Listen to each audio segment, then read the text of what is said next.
Hi, everyone, and welcome back to the VeChain research on carbon credits and carbon emissions. Today we have Michael. Michael, can you introduce yourself and let everyone know what you do within this space? Yeah, sure. Hey, I'm Michael Mezzatesta. I am head of growth at the Climate Collective. And so the Climate Collective is a network and a coalition of companies and organizations building in the Web3 climate space. So we've brought together a lot of the biggest organizations in the ecosystem to foster more collaboration and find ways to advance the interests of the entire ecosystem under the kind of assumption that a rising tide will lift all boats, and we want to help sort of advocate for the industry. A big part of the role we play is providing a more independent voice for the industry. So we don't have a product, we don't sell something. We are set up as an industry advocacy group. And so as a result, we think our role is really to bring this blockchain climate movement to stakeholders and broader horizons, including climate policymakers, economists, business leaders, and stakeholders outside of our little niche. And just last point about what I do is I'm focused very much on the kind of communications, marketing, and credibility building among those stakeholder groups that I mentioned. Okay. All right. Excellent. So what in your view, what are the benefits of tracking carbon emissions, carbon credits, carbon offsets on the blockchain? Yeah, so I think of a few sort of key things. There's a lot of ways to answer that question, but I'll list my favorite kind of answers, which are, number one, I think it's the amount that we as a society and as a species have to move to solve this very scary and complicated issue of climate change is somewhat overwhelming sometimes. And the amount of progress that needs to be made and the complexity of the problem there's a reason so many people have anxiety around it, right? It's a huge challenge. And a big part of the challenge is coordination. Like, how do we get so many different stakeholders with so many different interests, whether they're nation states or corporations or international governmental institutions, to work together? Because all that really matters is that we solve this and that we actually prevent global warming beyond, I think that the threshold of 1.5 degrees Celsius is a good one. We want to stop it there. And so it's a massive human coordination issue. And I think what blockchain provides is a really useful, public, transparent coordination tool. This is particularly helpful for carbon markets, and I think that's the most common use case that people speak about blockchain and climate around. Like the whole idea of having a marketplace where carbon credits and carbon offsets can be bought and sold. This is becoming a much more popular topic in the last few years because so many corporations are committing to net zero targets and saying, like, we're going to be carbon neutral by 2030 or carbon neutral by 2050. Well, what does that mean? It means that they're going to decarbonize their business models, and any carbon that they're still emitting is going to be offset by carbon asset purchases, which effectively means money going into projects that are taking carbon out of the atmosphere, whether that's by growing trees or by pulling it into minerals. There are a bunch of cool technologies that are being built, right? But if you zoom out and think about everything I just said, which was, a lot of things that need to happen, one thing that can really power this entire transition is if we have an open, clear, transparent marketplace for these carbon credits. If these transactions are happening in a black box and someone in one country can't see what someone in another country is doing, and they're using different standards and different methodologies, it's much less likely that it's going to work and that people are going to trust each other. And so what's nice about distributed ledger technology and blockchain is that it provides an open, transparent data layer to run these markets on top of. so that everyone can be using the same system and that everything can be accounted for. And I think that is basically just a tool that that can be used to help make sure that decarbonization happens faster. I can go on, but I'm going to pause there because I realize I just threw a lot at you, but I can go through a few other use cases if you want me to. Yeah, like keep going with the use case. There's a lot to unpack, but I'll unpack afterward. Please continue. Yeah. Okay. Cool. Well, another great use case for this technology is measurement, reporting, and verification of climate impact.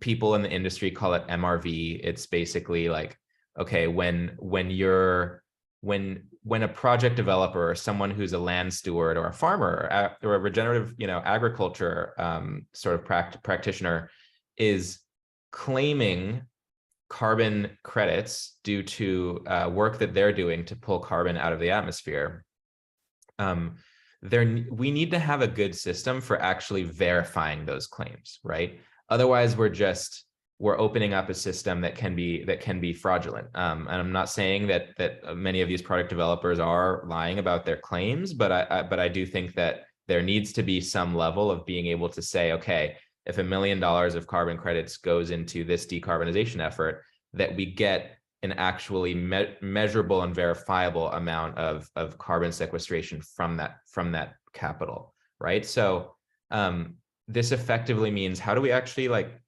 verify that people are doing what they say they're doing?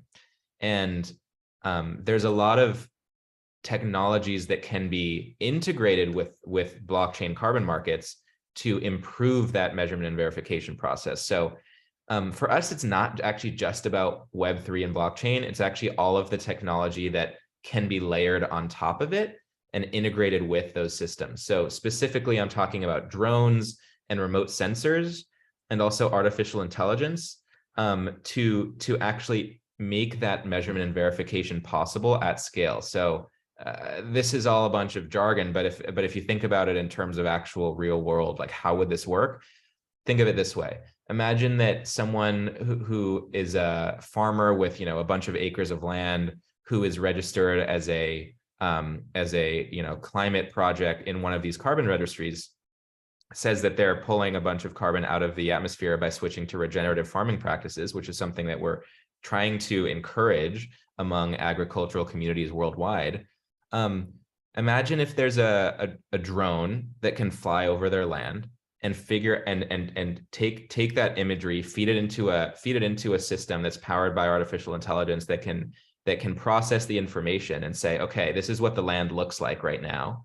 And then in a year, if they are able to make progress on growing more trees and improving the regenerative agriculture implementation of different practices, and whether, depending on which part of the world they're in, it'll look very different. Whether it's in Southeast Asia or Canada, it's going to be a completely different look and a different kind of process. But either way, you can use drone imaging again over time to see, okay, how did the land change? Did they actually sequester more carbon, and how much more? And can we measure that using technology so that we can actually issue carbon credits against the progress that they're making and basically pay them for their good work? And in cases where the work doesn't happen, not pay them, so that there's not money going into projects that aren't working. So I think that impact verification is actually one of the more exciting reasons to switch to a digital carbon marketplace, because then you can have these things happen automatically in the background and have carbon credits issued automatically based on technology, as opposed to needing to send someone out in a truck to measure the width of the trees and things like that, which becomes very, very cumbersome and manual, especially if you think about doing that at a global scale at the speed we need to go. You have me nerding out right now, because I love the different technologies, because I talk a lot about systems thinking, and I say Web3 is nothing but systems thinking. It's integration of artificial intelligence, the Internet of Things, and blockchain. So that's exactly what you talked about. I just never looked at it that way, the way you explained it. That's amazing. So So based on what you've seen, because I know you talk to a lot of decision makers and a lot of stakeholders within this space. What are the challenges and drawbacks that you see into wide adoption of this movement? It's a movement. Yeah, it is a movement. Look, I mean, there's a lot of challenges. It's not going to be easy. I think a few that come to mind are, I think the biggest one for me is that we need to move at an unprecedented level of speed, and the adoption of this technology needs to happen incredibly quickly in order for the markets to kind of integrate this tech and be ready to scale at the speed they need to go. Because in order for the voluntary side of carbon markets, which is like the unregulated side, the side where it's just corporations making these pledges towards net zero. And then, there's also the regulated side, which is industries like aviation that are required to offset their emissions.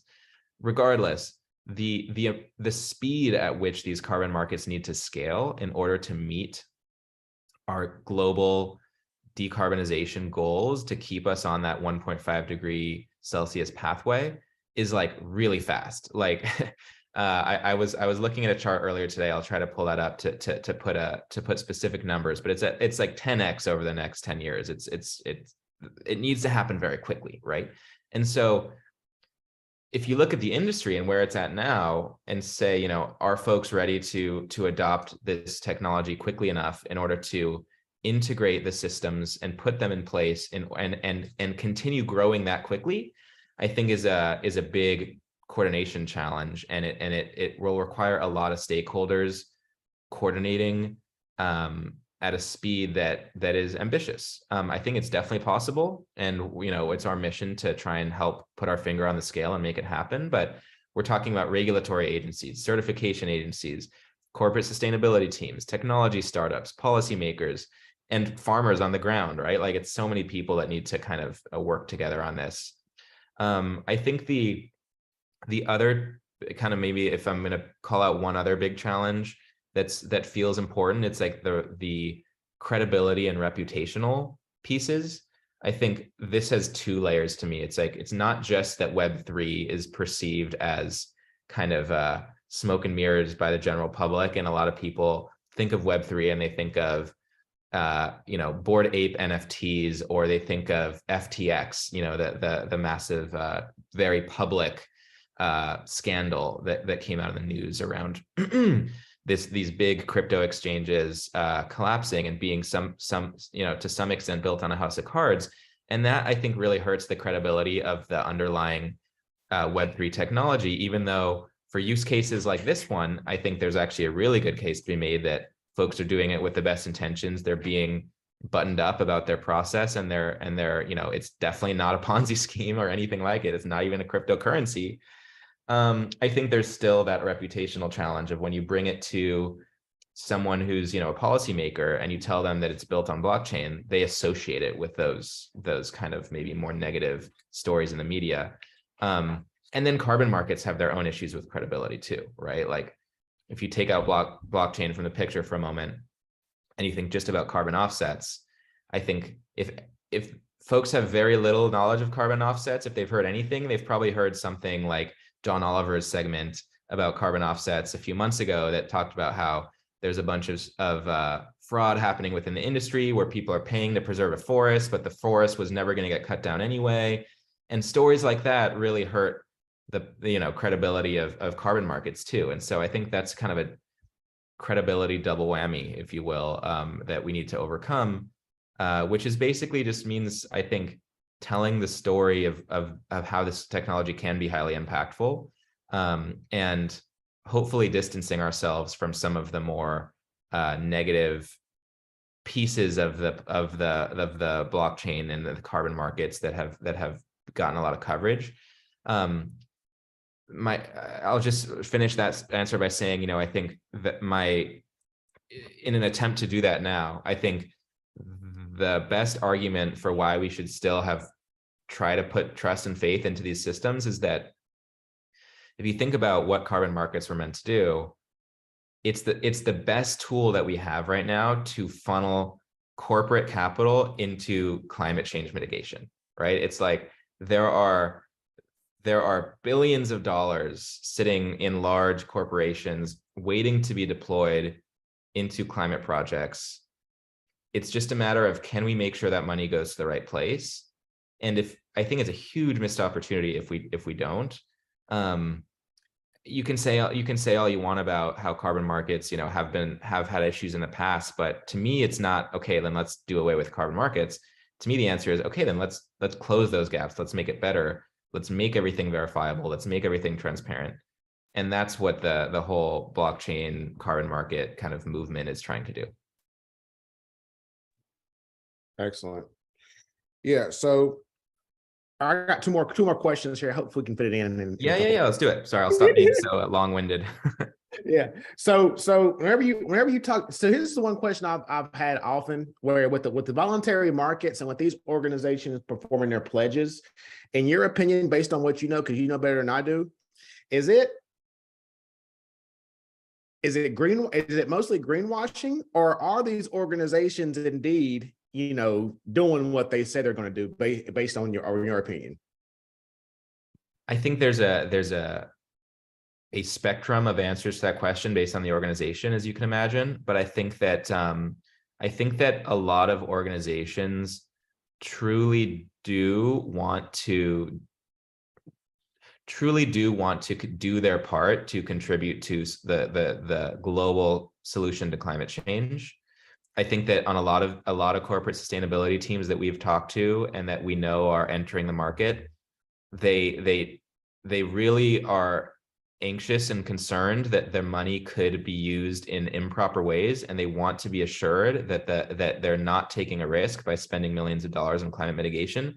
That they basically want to see the receipts. They're like, okay, like we'll spend money on offsets, but like, we don't want this to blow back in our faces because it's claims of greenwashing, because it goes to one of these fraudulent projects that are getting covered in the news, right? So I actually think that a lot of corporate sustainability teams are super aware that they could be accused of greenwashing. They really don't want to be. They really have the best intentions in mind. I think the challenge is that we, as carbon market operators, you could say, in the industry, need to give them a product that actually de-risks their spending and make sure that the money goes into actual solutions. Now, are there some corporates that are just jumping on the bandwagon because it's good for marketing? Sure, I'm sure there are, right? Like there's no way there's not. I'm sure there's some teams that are like, okay, everyone's doing this, so we need to do it too. We need to say we're going net zero. But I really do think that there are a lot of leaders in the marketplace that are coming in and saying, like, how do we make sure that this is actually contributing to climate change solutions? And it's really a matter of making sure that we can track the spend and show them the receipts they want to see. And I think that's what the blockchain is good at doing. Excellent. So, all right. So last question before we wrap up. So my biggest thing is, how do we educate the policymakers? How do we educate the masses on this movement and initiative? In your opinion, just very quickly, like, how do you think that we, myself, as well as everyone viewing this video, can do that? It's a call to action. Your call to action, in terms of education. Yeah, I mean, I think to your point, it breaks down into a few different audiences, right? So I think it's important to think about who are you interested in convincing, and who are you able to convince? What is your position in this very complicated, very dynamic web of people trying to work on this issue? I think that from my perspective within the industry right now, the most important people to convince are the ones who are actually the institutional actors who are necessary to speed this whole thing along. And that means policymakers, economists, governmental institutions, and NGOs, like folks who are actually doing the work, and bringing them on board So to that extent, I think that research like exactly what you're doing is super important to sort of verify these claims, get the word out, get it published in, from reputable academics like yourself who can actually put their seal of approval on like, hey, this technology is actually probably a good idea. That's super helpful. I think there's also a level of just educating the general population that you mentioned too, like so that folks actually understand what is the point of a carbon market. Why should I still hope that they work even though I'm being told they don't?